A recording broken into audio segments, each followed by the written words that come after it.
Hey everybody, how are you guys doing this week? It is Coach James coming at you live. It is time for Real Training Live Wednesdays, 1 o'clock. You guys know by now this is the place to be. So I am going to welcome everybody for today's class, this week's class, and we've got another great one planned for you guys, all right, that's going to involve your thinking, okay, your mindset, and specifically the expectations that you have and should have if you want to make it big in real estate. All right, so want to welcome everybody on board. If you're with us live, please make sure you comment live below. If you're watching this as a rebroadcast, that's okay. Just go ahead, please, in the comments below and just type the word rebroadcast for me. Would you do that, please?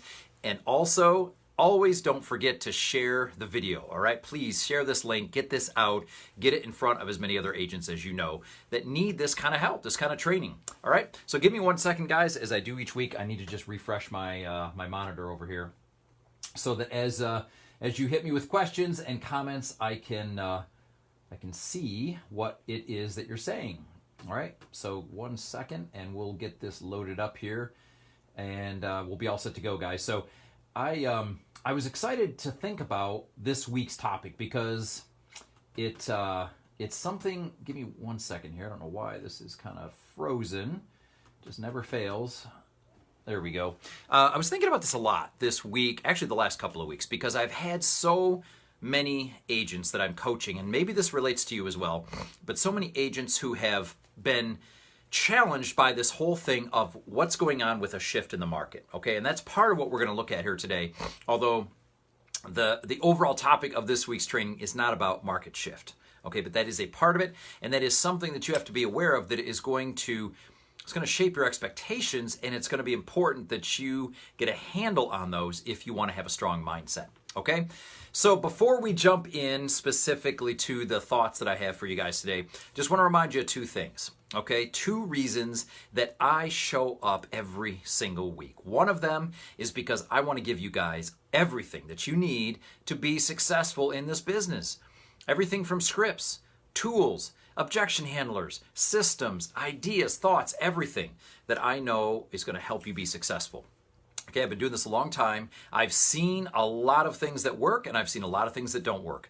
And so I want to make sure I am steering you in the direction of things that I know are going to work. All right, and the second thing, because remember guys, having that knowledge, having that information that I kind of hand out to you every single week by itself, that's not enough. All right, I know a lot of agents who possess a lot of information. They have a lot of knowledge, but there's no power if you don't take action. So I need you to commit right now that you are going to do something with the information that we talk about here today. Okay? It's critical. If you just take some notes, if you just make some great comments and throw some likes out there and say, wow, that was cool, I really got some great thoughts out of that, and then you just plunge right back into your day and right back into the chaos and right back into your old habits and your old patterns, guess what? Nothing changes. Okay? Your results can't change until your behaviors change, guys. And your behavior will not change until this changes. Your thinking. And so what I'm trying to get you to think about right now is to pay attention to that 1 or 2 thoughts, 1 or 2 ideas that come out of our time here together today that you're going to take action on. All right? So having said that, again, want to just welcome everybody to this week's Real Training Live. And please, again, don't forget the likes, the shares, the comments. And so let's get started. All right, as I mentioned, I wrote the topic's title of The Power of Our Expectations. And one of the things that I'm going to kind of throw out at you as sort of a life philosophy or just a thought on life, and this kind of came to me several years ago. And what I mean is that I've realized that one of the greatest skills, okay, one of the greatest skills that we can develop as human beings, I'm not just talking about salespeople, I'm not just talking about real estate people. I'm talking about as a human being, one of the greatest skills that we can develop is the ability to deal with failed expectations. Okay, now think about what I just said.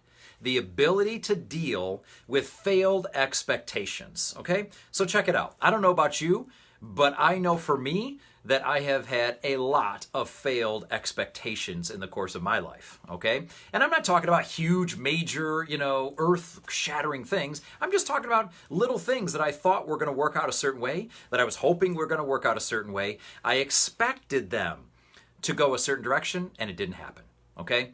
And again, some things are pretty minor. Some things is not that big a deal to deal with. But there are other things that we invest a lot of mental and emotional energy into. We invest a lot of our time. Sometimes we can invest a lot of money into certain things. And we have this expectation of how things should go and we want them to go.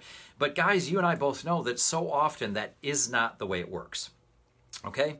So I guess the reason I'm sharing this with you, or I'm kind of starting with this today, is because we have to get a grip on what happens, what our choices are going to be when something doesn't work out the way we want it to. All right. So let me just give you a very simple example that will probably apply to many of you. Okay. Let's take, for example, a lead that you have. Okay. Could be a buyer, could be a seller. And you've been pursuing them for some length of time. Maybe it's a month, a couple months. You've been checking in. You've been getting feedback from them.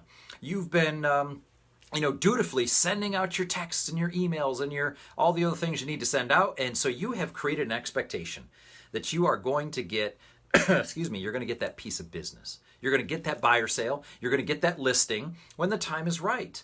Okay? And maybe they've even said that to you. Maybe they've said, hey, you know what? We really appreciate everything that you're doing. And man, when we're ready, we're going to use you. Okay, they may have actually said that, which does what?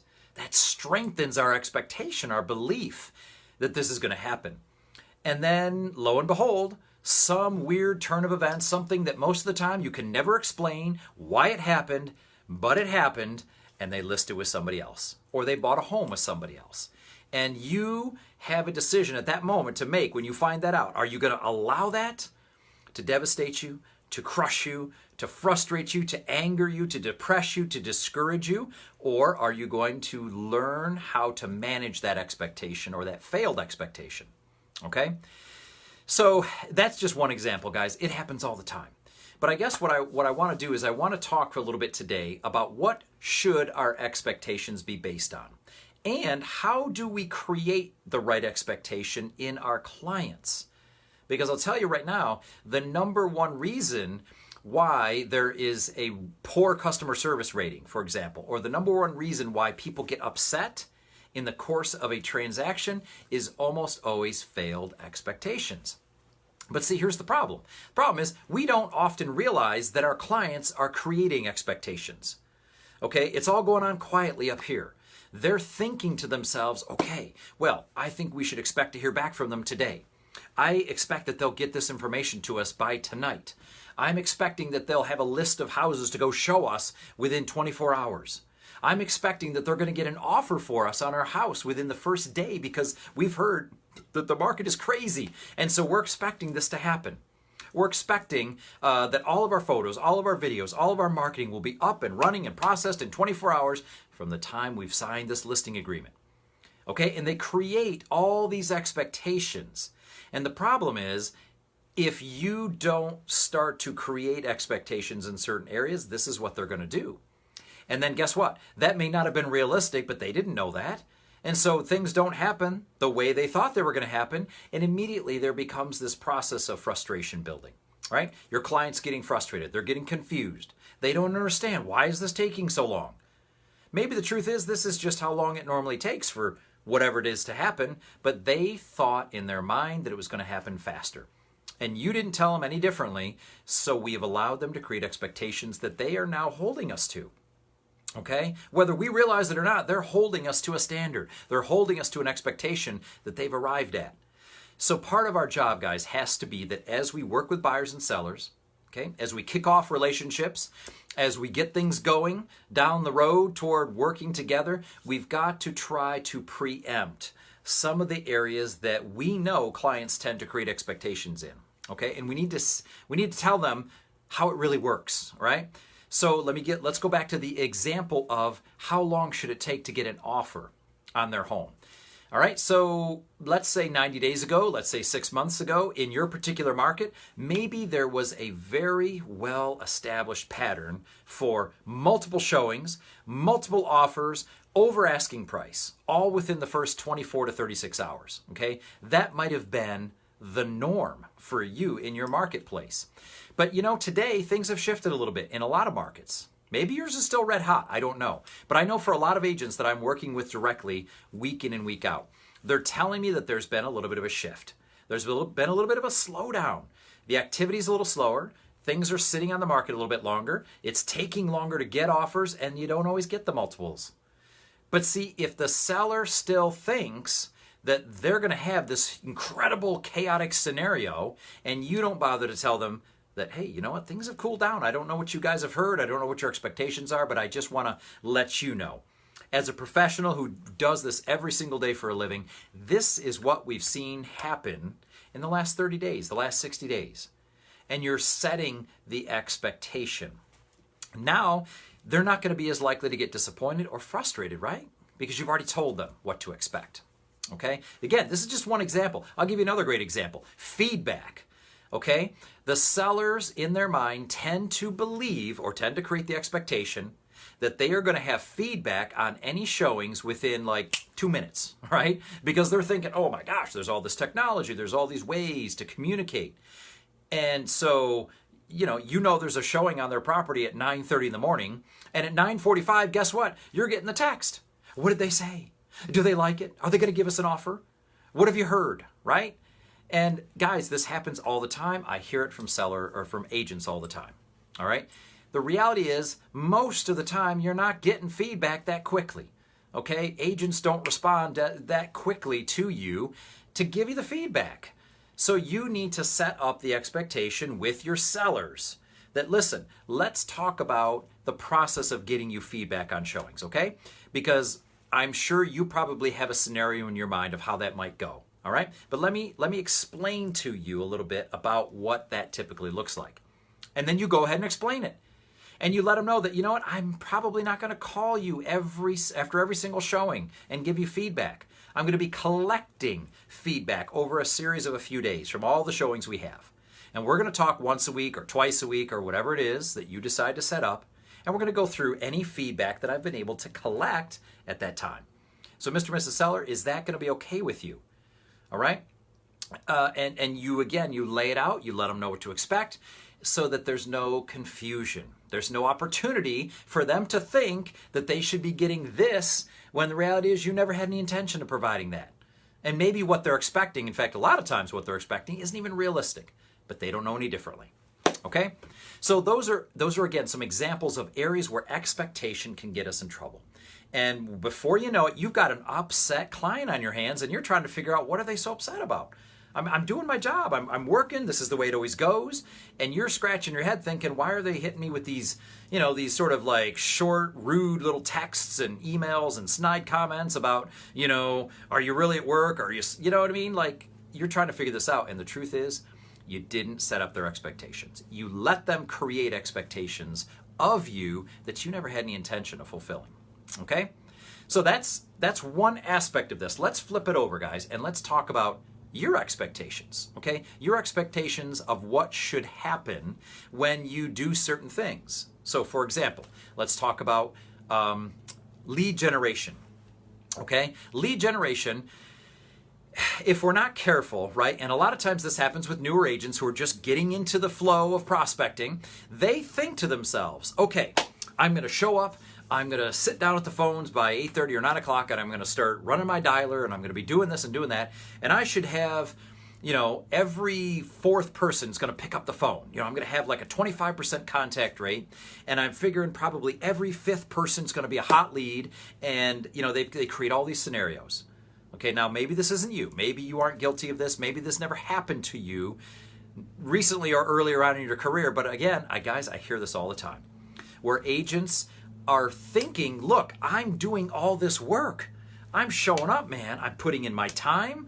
I'm talking to people, or I'm trying to talk to people, and yet all these things that I thought were going to happen aren't happening. The people aren't picking up the phones to the degree that I thought they would. And when they do pick up the phones, you know what? Not as many of them are as helpful or as ready to do something as I was hoping or as I was led to believe. And so as reality starts to set in, and it doesn't mesh up with your expectation, guess what happens, guys? You get frustrated.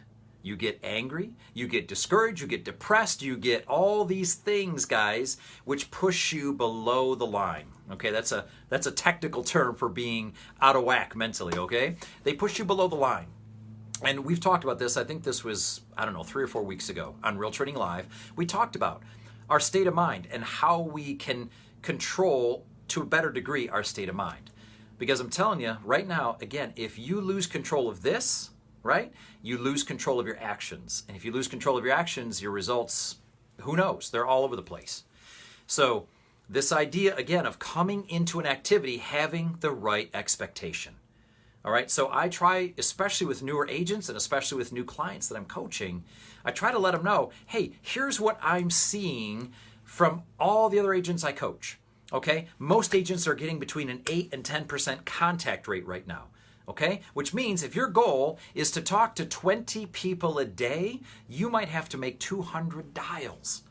And then the agent's like, oh my God, 200 dials. Yeah, 200 dials. It might be 10% of them that actually pick up.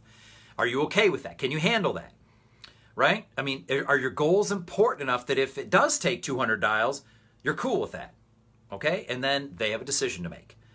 But see, if I never said that, or if they came in with all this other expectation and they started going to work, man, I tell you, I've seen it. Frustration. I start getting the texts. Man, this isn't working. What's going on today? It sucks out there. You know, nobody's picking up the phone. And I know it's frustrating. Remember what I said at the beginning. One of the greatest skills that you can develop as a human being is the ability to deal with failed expectations. Okay? What do you do and what do you allow to happen up here when things don't work out in reality the way you had them all worked out up here? Okay? That's the question we have to look at. Okay? So I don't care, again, whether it's prospecting, lead follow-up. I was just talking to a client earlier today, and we were going through how many leads that he currently had that he was, trying to work on. And I said to him, well, look, I've found that there's about a 3 or 4 to 1 ratio of good leads to listings taken. Okay? Now, of course, that depends on your definition of a good lead. All right? But I don't want to get all sidetracked here. But my point was, I said to the guy, look, about 3 or 4 to 1. Okay, for every 3 or 4 good leads you have, you should be taking on average 1 listing, because you'll get probably 2 of them at the end of the day to actually give you an appointment, and you might take 1 or whatever. So I said, now look, you want to take 3 listings a month, which means you've got to have a lead pool of at least a dozen people. All right, because otherwise, if you go out and you do all this work and you get 4 or 5 leads, and you're thinking, wow, this is awesome, man, I take 3 listings no problem in the next 30 days. Guess what? That's probably not going to happen. Then the expectation gets all screwed up. We get depressed, discouraged. What happened? Why didn't this work out? Oh, I didn't know it was going to be this tough. So again, know going in what you have to deal with. And if things work out better, hey man, that's awesome. All right? But I would rather have each of you, whether I'm coaching you directly or whether you're just checking in with me live every week and, taking some info and going and doing something with it, I'd rather have your expectations right in alignment as close as possible with reality. All right? Again, the lead follow-up. You think and you have this expectation, wow, man, this person said they're going to be ready to go in like 30 days. So you're starting to already spend the money, right? You're expecting to have a paycheck. And the truth is, most of the time, those leads take a lot longer to convert. You guys know this. They take a lot longer to convert, and a smaller percentage of them actually do anything than you thought they would. They sound so great, don't they, when you first get them on the phone? You're thinking, man, I'm going to be all over this person. And another one, and another one, and another one. You're thinking you found 5 sellers. Guess what? Let's fast forward 90 days. You might have had 1 or 2 of them actually do what they said they're going to do. Again, failed expectation if you're not careful. So, guys, this applies to everything. It applies to, again, lead gen, lead follow-up, listing presentation. Classic example. When you don't pre-qualify, guess what? You set yourself up for failed expectations, don't you? Because you think going in, oh man, this person sounds great. They're ready to go. But you never bothered to ask, is the wife going to be there? Is the husband going to be there? Are they interviewing anybody else? Right? And so you get there and you do your thing and you're thinking, okay, here's where you got to sign. And then they hit you with an objection. Well, I got to talk to my spouse. What do you mean spouse? You never told me you were married. You never asked. You never pre-qualified. So you walked out the door and you walked in their door with an expectation of getting a listing signed, and you had no business thinking that because you didn't bother to ask the right questions. All right, and again, that's just one example, and for a lot of you that may not apply. You may be awesome pre-qualifiers. But I'm guessing there's some other area, if you really step back and you ask yourself, where have I allowed myself to create expectations that I had no business creating? That wasn't realistic. Okay, and we need to stay in reality, guys, because you know what? When reality fails to match up with up here, we're going to be confronted with frustration, guys. We're going to be confronted with discouragement. But if you can deal with that, if you can get past it and you can realign your expectations, you'll be great. It'll be fine if you know what to expect. So we got two jobs, guys. We need to assess our own expectations, and we need to be prepared to set the expectations for our clients. Okay? What can they expect of you, and what can't they expect of you? Okay? Another example just came to mind because I just heard this a couple days ago, where a client was referred to, well, let's put it this way. I have an agent. One of their clients referred somebody else to them, right? But it was their birthday. All right, it was my client's birthday. So they were taking the day off. They were relaxing. And they didn't get back to this referral immediately. So they called him the next day and they said to him, well, we didn't hear back from you, so we went ahead and contacted another agent. I mean, it's like, you gotta be kidding me. But see, that person had the expectation that they were going to hear back just like that. Okay? And sometimes that happens, guys. If you don't want to be on the phones, you don't want to be texting people back at 11 o'clock at night, but they think that you're going to be available at 11 o'clock at night. Because I'll tell you, if you ever do it once, guess what you just did? You set the expectation. If you ever take a call or a text or you start engaging with a client late at night, they will then create the expectation. Aha, ooh, man, this is another night owl. Man, I can be up all night at midnight and worrying about this deal, and I can text my agent and call my agent, and they're going to take my call. And then when you don't, guess whose fault it is? It's yours, because you didn't set the expectation. So again, I could give you example after example. I think you guys get the point. So again, two things I want you to think about. Number one, where have I allowed myself to develop or create false expectations of my business? Okay? Things that I think should happen that probably don't happen, and I need to realign. And then the second thing is, where do I often allow my clients to develop expectations that I would not want them to have? I don't want them to think they're going to be able to get a hold of me anytime they want to. I don't want them to think that I'm going to call them 10 minutes after every showing with feedback or whatever. So decide, where do people tend to create expectations of you that you need to change? Okay, you need to set this up right up front as you begin to work with somebody. All right, so again, this is one of those kind of obscure topics, but I tell you, the thing that makes it so important is because of its potential to affect this. Okay, failed expectations screw up our head, which then messes with our actions. We become either inactive or ineffective in our actions, right? And then you know what happens next, guys. We don't get the results, and it just spins this into the next cycle, okay? And again, I have been talking about this, and I think it's because of the shift. I really do. I think because of some of the things that are changing in the marketplace, things that we were expecting to keep going along, that had been going along like they were for the last year, aren't going along that way anymore. So I'm hearing this over and over and over again. All right. That's why I wanted to bring this to the table today, guys, because I think the market's going to continue to shift. And I feel like a lot of my clients, a lot of you guys that are out there digging in the trenches every single day, you're sensing it too. So we need to prepare our sellers, especially we need to prepare our sellers that they can't necessarily expect multiple offers within 24 hours and this and this and this and this, and prices to keep going like this up. Okay, that's probably not going to keep sustaining itself. So it's your job, guys. You're the professional. You're the expert. You're the one who needs to set that expectation for your clients, okay? So you got to do your homework, right? You got to be studying the market. You have to come in intelligently with some stuff to back that up.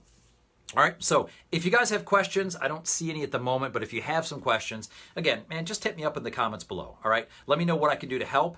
If you want to share this, I would really appreciate it. Hit that share button right now, guys. Get it out to as many other agents as you know. Let them watch this and let them figure out where they need to change their expectations as well. And then next week, we are going to be back. I don't have my schedule right in front of me, so I can't remember the topic.